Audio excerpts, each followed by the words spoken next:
প্রণয়ের অমল কাব্য season 2 লেখক DRM সোহাগ। সকল student রিসর্টের ভিতর থেকে বেরিয়ে একে একে বাসে উঠছে। ইনায়া জাহারও উঠে পড়েছে বাসে। ফারা বাসের পাশে এসে দাঁড়ায়। ফারাকে দাঁড়িয়ে পড়তে দেখে নুসরাত ভ্রু কুঁচকে বলে, কিরে দাঁড়িয়ে পড়লি কেন? ফারা বলে, তুই বাসে গিয়ে বস, বাস ছাড়লে আমি উঠব। নুসরাত মাথা নেড়ে উঠে বসে। এত সকালে ঘুম থেকে ওঠার কারণে তার ঘুম পাচ্ছে। বাসে উঠে আগে ঘুমাবে, এজন্য সে দাঁড়ালো না। ফারার ফোনে ফাইজের কল আসে। ফারা কল রিসিভ করে ফাইজ বলে, ফারা গাড়িতে উঠেছিস? ফারা উত্তর করে, বাসের এখানেই দাঁড়িয়ে আছি, একটু পরেই উঠবো ভাইয়া। আচ্ছা তাড়াতাড়ি বাসে উঠে বস, সাবধানে থাকবি। শুদ্ধ ফারাকে একা দাঁড়িয়ে থাকতে দেখে এগিয়ে এসে জিজ্ঞেস করে, এখানে একা দাঁড়িয়ে আছো কেন? শুদ্ধের কথায় ফারা শুদ্ধের দিকে তাকায়। গতকাল রাতে শুদ্ধ তার উপর রেগেছিল, আজ ভালোভাবে কথা বলায় ফারার ভালো লাগলো। মৃদু স্বরে বলে, এমনিতেই। ফোনের ওপাশ থেকে ফাইজ বলে, কার সাথে কথা বলছিস ফারা? ফারা উত্তর দেয়, শুদ্ধ স্যার। ফাইজ বলে, ওকে ফোনটা দে তো। ফারা কান থেকে ফোন সরিয়ে শুদ্ধের দিকে বাড়িয়ে দিয়ে বলে, ভাইয়া আপনার সাথে কথা বলবে। শুদ্ধ ফারার ফোন নিয়ে কানে ধরে বলে, বল। ফাইজ বলে, আমার বোনকে দেখে রাখবি, আর ইরফানের বোনরাও নাকি বাসে আসছে, সবাইকে দেখে রাখিস। শুদ্ধ মিটমিট হেসে বলে, হ্যাঁ হ্যাঁ, আমি তোর লিটল কুইনকে দেখেই রাখবো। 2টা না 5টা না, একটা মাত্র লিটল কুইন তোর। কান্দিস না সোনা। ফারা শুদ্ধের কথা শুনে অবাক হয়ে চেয়ে আছে। ভাইয়ের লিটল কুইন আবার কে? তারা তো কিছুই জানে না। শুদ্ধ ফারা দৃষ্টি দেখে হাসলো। ওপাশ থেকে ফাইজ রেগে বলে, থামবি তুই? শুদ্ধ ফাইজের কথায় পাত্তা দিল না। বাহাত প্যান্টের পকেটে গুজে ফারার দিকে চেয়ে সিরিয়াস হওয়ার ভান করে বলে, ফারার জন্য পাত্র দেখব? ঠিক আছে ঠিক আছে, তুই একদম চিন্তা করিস না, আমি তোর বোনের জন্য একদম একখান নায়ক খুঁজে আনবো। বোনের বিয়ে হচ্ছে না বলে তুই শুকিয়ে যাচ্ছিস, আমি তোর কষ্টটা বুঝতে পারছি সোনা। আহারে সোনা বন্ধু আমার। ফোনের ওপাশে ফাইজ দাঁত কিরমির করছে। এই বেয়াদবটাকে কি করা উচিত? রেগে বলে, এই বেয়াদব, তুই ভালো হবি না?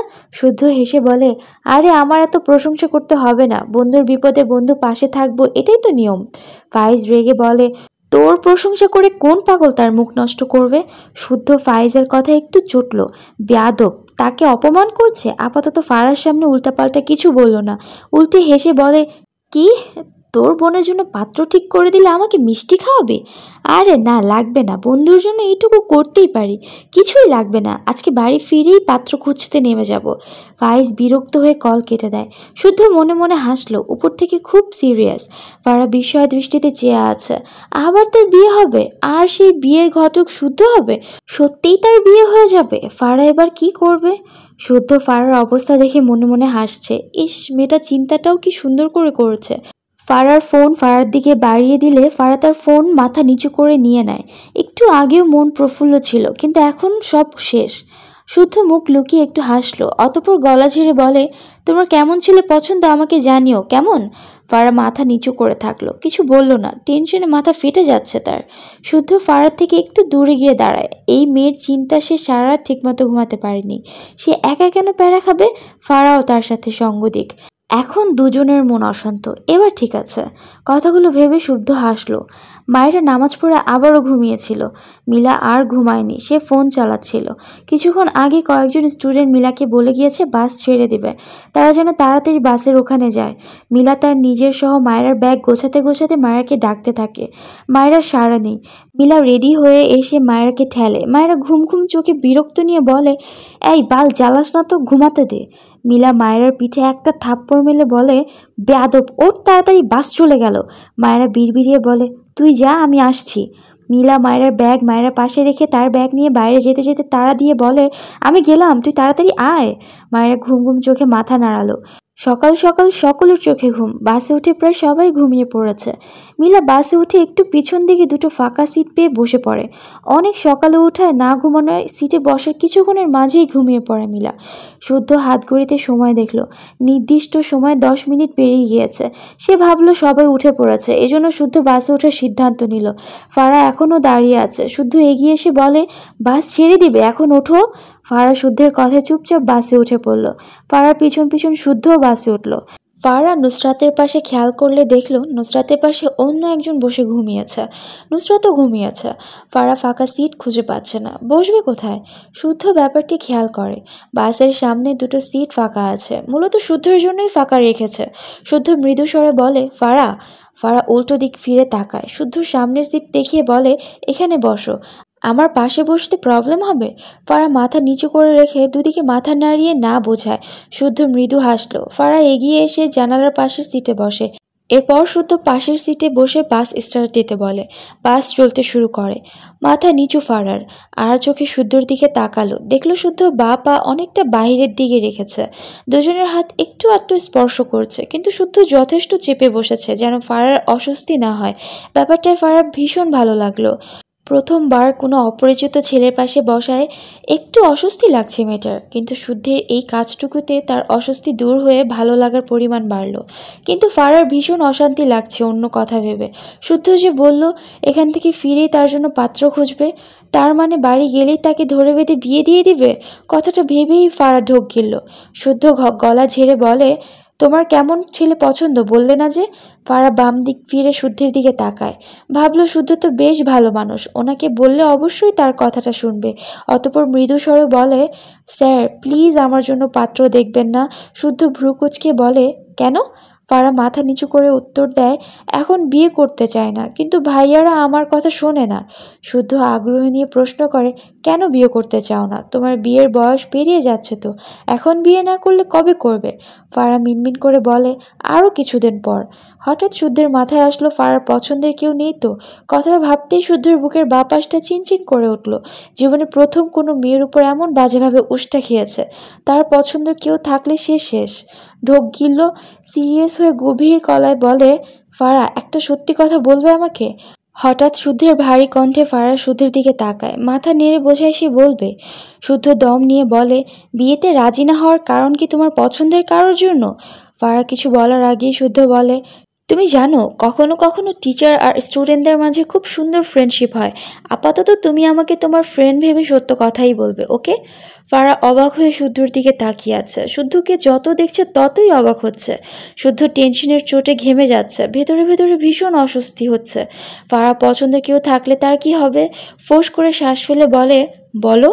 ফারা শুদ্ধর দিক থেকে চোখ সরিয়ে নেয়। তার তো পছন্দের কেউই নেই। ফারা বলে, আমার পছন্দের কেউ নেই, কিন্তু আমি এক্ষুনি বিয়ে করতে চাই না।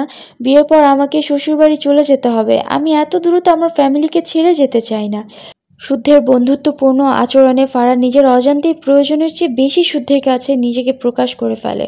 শুদ্ধ ফারাকে বাজিয়ে দেখতে বলে, ঘর জামাই থাকবে এরকম পাত্র পেলে এক্ষুনি বিয়ে করবে? ফারা এবার সাথে সাথে উত্তর দেয়, জি। ফারার উত্তরে শুদ্ধ এবার শিওর হলো ফারার পছন্দের কেউ নেই। কথাটা ভেবে শুদ্ধ বাসের সিটে হেলান দিয়ে চোখ বুজে নেয়। বুক থেকে পাথর সরে গিয়েছে যেন, স্বস্তির নিঃশ্বাস ফেলে। প্রায় 30 মিনিট পর মিলার ঘুম ভাঙে। মিলা বাসের জানালা দিয়ে বাইরে তাকালে দেখলো বাস চলছে। পাশে ফিরে তাকালে মায়ের জায়গায় অন্য একটা মেয়েকে দেখে মিলার ভ্রু কুঁচকে যায়। মায়েরা কি অন্য জায়গায় বসেছে? মিলা ব্যাগে তার ফোন খুঁজলে মনে পড়ে সে মায়েরাকে ডাকতে গিয়ে ফোন মায়ের পাশেই রেখেছিল।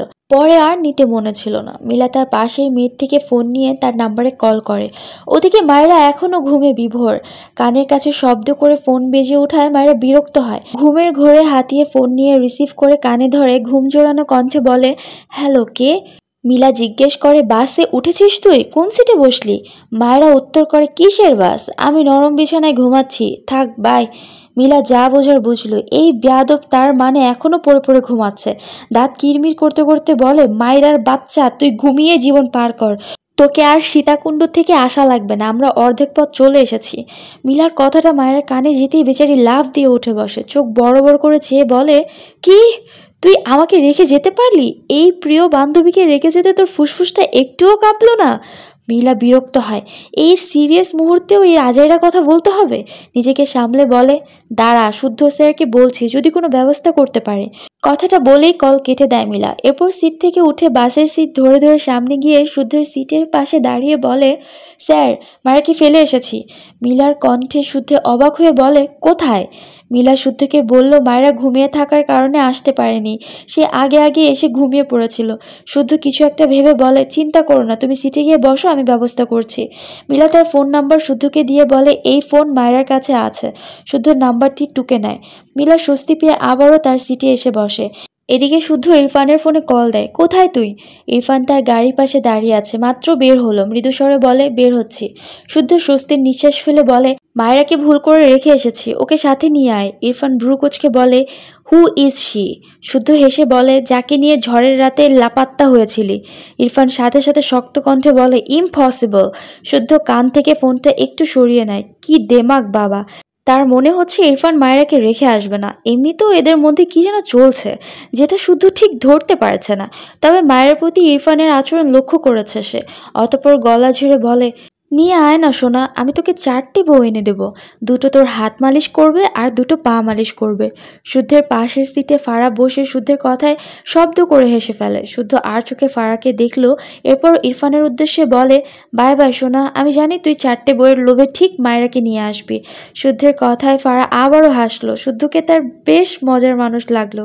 শুদ্ধ ফারাকে হাসতে দেখে নিজেও হাসলো। সে তো এই মেয়ের চক্করে পাগল হয়ে যাবে মনে হচ্ছে। উফ, ফাইজ না আবার তার ভিলেন হয়ে যায়। এই ফাইজের রক দুটো তেড়া আছে, কি যে করবে সেটা ভেবেই শুদ্ধ হতাশ হচ্ছে। কিন্তু তার ফারাকেই লাগবে, মানে ফারাকেই লাগবে।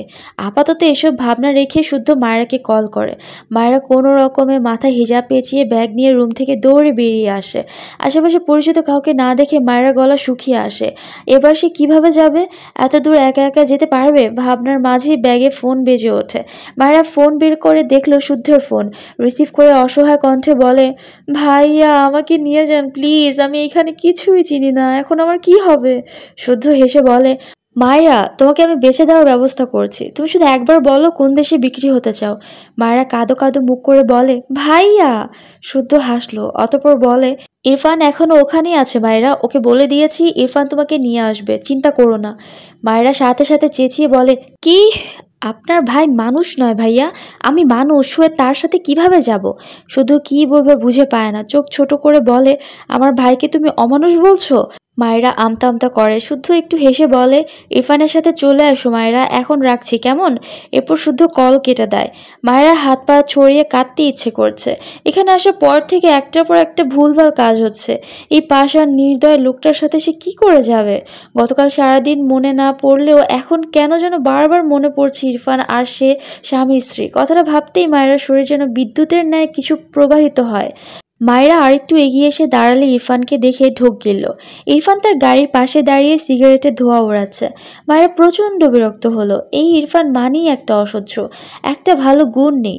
মায়েরার দেখেই মেজাজ খারাপ লাগে। মায়েরা এসব ভাবনার ইতি টেনে ধীর পায়ে এগিয়ে গিয়ে ইরফানের পেছনে গিয়ে দাঁড়ায়। সিগারেটের গন্ধে মায়েরা কেসে ওঠে, হিজাব দিয়ে নাক চেপে ধরে। ইরফান মায়েরা কাশির শব্দ শুনলেও পিছু ফিরে তাকালো না, আর না তো সিগারেট খাওয়া থামালো। চোখে মুখে বিরক্তি। মায়েরা ঢোক গিলে মিনমিন করে ডাকে, স্যার। ইরফান ভাবলেশীনভাবে দাঁড়িয়ে। মায়েরা বেশ কিছুক্ষণ চুপ থাকলো। ইরফানকে নড়তে না দেখে বিরক্ত লাগলো মায়েরার। স্যার না হলে একটা থাপ্পড় মেরে দৌড় দিত। অসহ্য লাগে। আজ শুধু একটু বিপদে পড়েছে বলে আর স্যার বলে তাকে সব হজম করতে হয়। এরপর আবারও ডাকে, স্যার। ইরফান তাকালো না, সে তার মতো সিগারেট খেতে ব্যস্ত। মায়েরা দাঁত কিরমির করে, ইচ্ছে করে সঙ্গের মতো দাঁড়িয়ে আছে। অসহ্য লোক একটা। এরপর আগের চেয়েও একটু গলা উঁচিয়ে ডাকে, স্যার। ইরফান সাথে সাথে উল্টো করে চোখ মুখ শক্ত করে তাকায় মায়ের দিকে। ইরফানকে শক্ত চোখে তাকাতে দেখে মায়ের ঢোক গেল। এরপর সাহস করে বলে, আমাকে নিয়ে চলুন প্লিজ। ইরফান সাথে সাথে দাঁত চেপে বলে, নো, তোমার মতো স্টুপিডের আমার গাড়িতে জায়গা হবে না, সো আউট। লাস্ট শব্দ দুটো চেঁচিয়ে বলে। মায়েরা ভয়ে ঝাঁকি দিয়ে ওঠে। ইরফান কথাটা বলে হাতের আধ খাওয়া সিগারেট ছুঁড়ে ফেললো। এরপর গাড়িতে উঠে সত্যি সত্যিই গাড়ি নিয়ে চলে গেল। মায়েরা বিস্ময় দৃষ্টিতে তাকিয়ে আছে। একটা মানুষ ঠিক কতটা খারাপ আর পাষাণ হলে এরকম করে? মায়েরা হাত পা ছড়িয়ে কাঁদতে ইচ্ছে করলো। মিলার ফোন ব্যাগ থেকে বের করে শুদ্ধকে কল করে। রিসিভ হওয়ার সাথে সাথে মায়েরা কাঁদো কাঁদো মুখ করে বলে ওঠে, ভাইয়া, আপনার ভাই আমাকে রেখে চলে গিয়েছে। আপনি এত ভালো মানুষ, আপনার ভাই এমন পাষাণ কেন বলুন তো? আমার মতো একটা মাসুম অসহায় বাচ্চাকে কিভাবে ফেলে যেতে পারলো? আপনিই বলুন। আসলেই আপনার ভাই একটা জন্তু। জন্তুও ভালো আছে আপনার ভাইয়ের। সামনে তাকালে মায়ের কথা থেমে যায়। ইরফান দুহাত মুষ্টিবদ্ধ করে দাঁড়িয়ে আছে। মনে হচ্ছে তাকে কাছেই চিবিয়ে খেয়ে নেবে। মায়েরা ঢোক গেল। ইয়া আল্লাহ, আর কি কিছু বাকি আছে? এখন তার কি হবে? ইরফান ঝড়ের বেগে মায়ের কাছে এসে ডান হাত মায়েরা গাল চেপে ধরে, তাতে দাঁত পিষে বলে, স্টুপিড গার্ল, আমি জন্তু। মায়েরা কেঁপে ওঠে, আমতা করে বলে, না না, আমি ভুল করে বলে ফেলেছি, সরি স্যার। ইরফান মায়েরাকে টেনে বা হাতে গাড়ির দরজা খুলে মায়েরাকে জোরে ধাক্কা দেয়। মায়েরা ঠাস করে সিটে পড়ে যায়। ইরফান সর্বশক্তি দিয়ে গাড়ির দরজা লাগিয়ে ড্রাইভিং সিটে গিয়ে বসে। মায়েরা ঢোক গিলে ইরফানের দিকে তাকায়। চাপ লেগে ফোন কেটে যাওয়ায় শুদ্ধ আর কিছু শুনতে পেল না। এদিকে ইরফান গাড়ির স্টার্ট দিয়েছে। গাড়ির স্পিড একদম হাই। মায়েরা ভয় পায়। ইরফানের দিকে তাকালে মনে হলো ইরফান রেগে বোম হয়ে আছে। মায়েরা ঢোক গিলল, মনে হচ্ছে তার জান বের হয়ে যাবে আজ। এত জোরে কেউ গাড়ি চালায়? সিট বেল্টটা না লাগানোয় মায়ের অবস্থা আরও বেহাল। এক পর্যায়ে মা ইরফানের দিকে চেয়ে ভীত কণ্ঠে বলে, প্লিজ আস্তে গাড়ি চালান, আমি আর আপনাকে নিয়ে কিছু বলবো না, সরি। এইটুকু বলে মায়েরা থেমে যায়। ইরফান মায়ের কথা কানেই নিল না। মায়ের যেমন ভয় লাগলো তেমনই রাগ হলো। এই লোকটা যে এত খারাপ, তাকে আর কত দেখতে হবে। ইরফানকে এখনো গাড়ির স্পিড কমাতে না দেখে মায়েরা তার দু হাত দু বাহু ধরে ভীত কণ্ঠে বিড়বিড় করে বলে, চুলগুলো তো ইয়া বড় বড়, দয়া মায়াও কম, জন্তুর সাথে কত মিল, শুধু আমি বললেই যত দোষ। শুধু স্যার বলে একটু সম্মান দিতে হয়, না হলে অমন জন্তুর মতো চুলগুলো সব কমিয়ে মানুষ বানিয়ে দিতাম। কথাটুকু বলতেই হঠাৎ গাড়ি খুব জোরে ব্রেক কষে। সিট বেল্ট না লাগায় মায়েরা সামনে হুমড়ি খেয়ে ধাক্কা খাওয়ার আগেই ইরফান বা হাত মায়ের ডান বাহু টেনে ধরে। এক সেকেন্ডও সময় ব্যয় না করে ইরফান ডান হাতে মায়েরা গালে কষি একটা থাপ্পড় মারে। মায়েরা হতভম্ব হয়ে যায়। মনে হচ্ছে বাম কানে তালি লেগে গিয়েছে। ইরফান ডান হাতে মায়েরা গাল চেপে রাগান্বিত স্বরে বলে, স্টুপিড বাচাল, আর একটা বাজে কথা বললে জাস্ট খুন করে ফেলবো। কথাটা বলে মায়েরাকে ছেড়ে ইরফান নিজের সিটে সোজা হয়ে বসে। রাগী শরীর কাঁপছে তার। সিটে হেলান দিয়ে চোখ বুজে নেয়, বা হাত চোখের উপর রেখে ফোঁস করে শ্বাস ফেলে। মায়েরা ভিড় চোখে চেয়ে আছে ইরফানের দিকে। খুব বুঝলো তার বিড়বিড় করা সবগুলো কথা শুনে নিয়েছে, এই জন্য এভাবে মারলো। কিন্তু সে তো খুব আস্তে বলেছিল, তবুও কিভাবে শুনলো? বা হাত গালে বুলিয়ে অসহায় মুখ করে বসে থাকলো মায়েরা। এত জোরে থাপ্পড় খেয়ে তার গাল দুটো খুলে যাবে মনে হয়। জীবনে তার সৎ মাই গায়ে হাত তোলেনি, অথচ এই পাষাণ লোক শুধু তাকে মারছে তো মারছেই, না চাইতেও তীব্র ব্যথায় চোখ জোড়ে ভিজে গিয়েছে। ইরফান হঠাৎই সোজা হয়ে বসে মায়ের দিকে তাকায়। মায়ের টলমল চোখে ইরফানের দিকে চেয়েছিল। ইরফানকে তার দিকে তাকাতে দেখে মায়ের চোখে মুখে আগের চেয়েও ভীত কাজ করে। ইরফান মায়ের চোখে পানি দেখে বিরক্ত হলো, কিছু না বলে গাড়ি থেকে নেমে যায়। মায়েরা একটু স্বস্তি পেল। কয়েক সেকেন্ড পর ফোন বেজে উঠলে মায়েরা কোলের উপর থেকে ফোন নিয়ে রিসিভ করে। ওপাশ থেকে শুদ্ধ বলে, মায়েরা গাড়িতে উঠেছো তুমি? মায়েরা মৃদু স্বরে বলে, জি ভাইয়া। মায়েরা তখন যা যা বলেছিল সেসব যে ইরফান শুনেছে, শুদ্ধ তা শুনেছে ফোনের ওপাশ থেকে। এরপর মায়েরাকে অনেক কল করেছে, মায়েরা ফোন তুলছিল না। ইরফানের যা রাগ, ভেবেছিল মায়েরাকে রেখেই চলে আসে নাকি। মায়েরাকে গাড়িতে নিয়েছে ভেবে শুদ্ধ স্বস্তির নিঃশ্বাস ফেলল। মায়েরা অসহায় কণ্ঠে বলে, ভাইয়া, আপনার ভাই আমাকে থাপ্পড় মেরেছে, এর বিচার করবেন আপনি? শুদ্ধ অবাক হলো, কিন্তু খুব বেশি নয়। মায়েরা একটু আগে যা যা বলেছিল এসব শুনে ইরফানের রিয়াকশন যে ঠান্ডা থাকবে না সে জানে। তবুও মায়েরাকে থাপ্পড় মেরেছে ভেবে হতাশ হলো শুদ্ধ। এরপর মায়েরাকে বুঝিয়ে বলে, মায়েরা, ইরফানের রাগ বেশি, অন্তত গাড়িতে যতক্ষণ আছো ততক্ষণ চুপ থাকো। মায়েরা সাথে সাথে বলে, তার মানে গাড়ি থেকে নেমে আপনার ভাইয়ের দুর্নাম করতে পারবো? শুদ্ধ মায়ের কথা শুনে শব্দ করে হেসে দেয়। এই মায়েরা যে নিজের মুখ বন্ধ রাখতে পারবে না এটা সে বুঝে গিয়েছে। অতঃপর বলে, নেমেই দুর্নাম করো, এখন চুপ থাকো, নয়তো আবার থাপ্পড় দিবে। কথাটা বলে শুদ্ধ কল কেটে দেয়। মায়ের মুখে অসহায়ত্ব, ভালো লাগছে না একটু। ইস, তখন মিলার সাথে ঘুম থেকে উঠে গেলে এত কাহিনী হতো না। এখন তার নিজেকে হারিয়ে যাওয়ার এক অসহায় অবলা প্রাণী লাগছে। আশেপাশে তাকিয়ে ইরফানকে খুঁজলো, কোথাও দেখতে না পেয়ে হতাশ হলো। কে জানে কোথায় গিয়েছে, ক্লান্ত লাগছে। বা হাত উঠিয়ে বাম গালে হাত দিয়ে ব্যথা পেল। গতকাল রাতেই একটা থাপ্পড় মেরেছিল, আজ সকাল হতে না হতে আরেকটা মেরেছে। ইস, এসব ভাবনা রেখে মায়ের সিটে হেলান দিয়ে চোখ বুজে নেয়। মিনিট 5 পর ইরফান এসে ড্রাইভিং সিটে বসে। মায়ের দিকে এগিয়ে গিয়ে মায়ের থুতনি ধরে মায়ের মুখ তার দিকে ফেরায়। ডান হাতে কয়েকটা বরফ টুকরো মায়ের বাম গালে চেপে ধরে। মায়েরা মাত্র একটু চোখ লেগেছিল, থাপ্পড়ের জায়গায় হঠাৎ বরফ পেয়ে মায়েরা ঘুম ছুটে যায়।